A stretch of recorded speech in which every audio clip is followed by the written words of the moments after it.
Hi, it's Richard here from Williams Crawford Restorations. Weekly update on ourselves and the Group 4 car. So bear with me and let's have a good look around, see what we've got going on. So plenty on as normal. Another of the cars turned up. So we need to get that ready for Mallorca, which is only a month away before they get collected. But our weekly progress on the Group 4 car is starting to look like a car. So I thought I'm going to have to do this in 3 stages, because I thought if I went through the details of the underside etc first, a little bit about the inside and a little bit about the finish. So underneath you can clearly see we've installed the rear skid pans. A few jumps actually out in Mallorca from last year from memory, so they do come in very handy. You can see a lot clearer now. The racing headers, very lightweight exhaust. So this car, as I've explained previously, is running on coilovers. So we get rid of the traditional torsion bars that run through there behind those caps and covers, and we actually run them on adjustable coilovers. Also, we run upgraded anti-roll bars, adjustable on the rear. So new drive shafts fitted, close ratio gearbox that we built in there that essentially ends up with, without going into too much detail, 5th gear now becomes lock-up 4th, so no longer an overdrive gear, so that we can get close ratios between 1 and 5.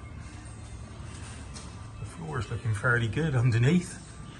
Moving through to the front, you can again see we've got big reds on the front calipers, the upgraded roll bars, drop links, coilovers. We have got the front pan off it there at the moment, skid pan, because we're doing some last minute and just mounting the fuel pumps a little bit differently. So underneath we are all bolted and ready to go. So as you can see, I suppose the main difference is we've got our mini lights fitted, correct offset, so that we feel they fit beautifully with the wheel arch. Same on the front. We run 16-inch on this, so we've gone 8s and 9s. Very happy with the wheel package. In the engine bay, finished now. Air filter, airflow meter, everything completed.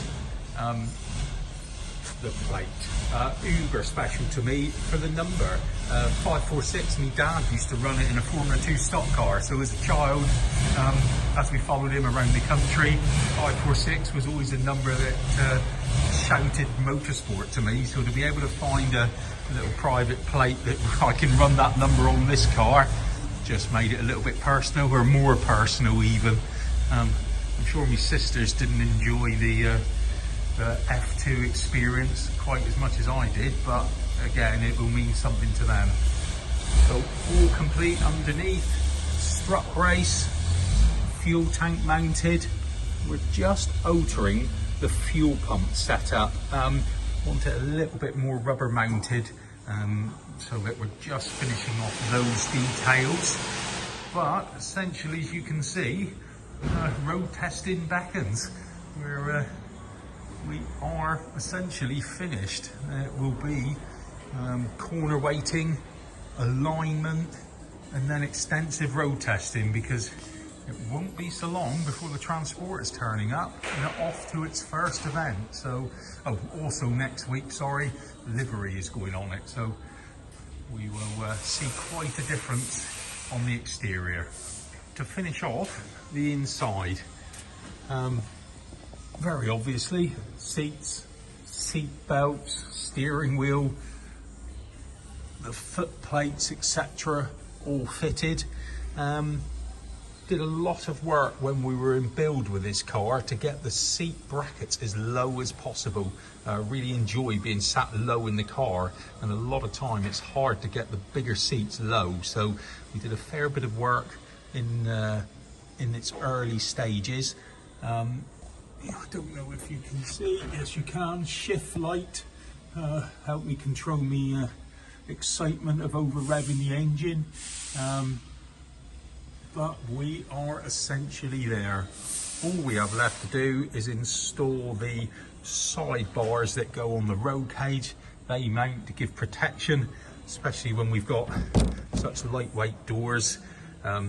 Intercom system is fitted up on the roll cage. We are very excited. Well, I am very excited. So hopefully this weekend we will start the road test. We will start to get some footage of it out and about.